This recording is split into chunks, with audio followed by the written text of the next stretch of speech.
Paano mapasama o paano ba sumali sa dinami-daming nagpakawalang atake? Baka kailangan kong maghulog ng barya para madagdagan pa ang oras ko dito kung sakaling mabato man ako ng mabato.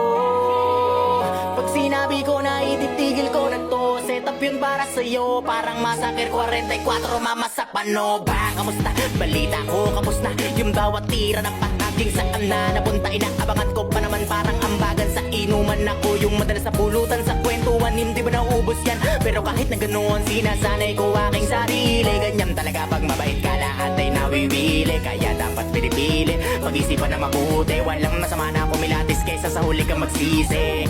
Naranasan ko na rin yan, yung tipong walang pagkakataon na mapakinggan at dumating sa puntong wala na ring malapitan. Sarili ko na lang ang nagsilbi ko na sandigan.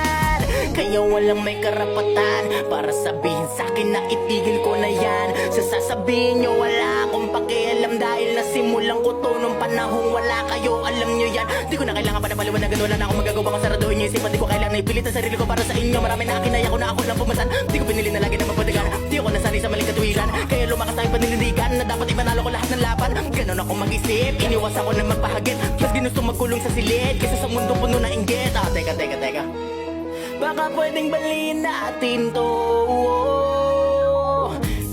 Ganto ang forte ko, kahit saan mo ko dalhin, laging may bala to.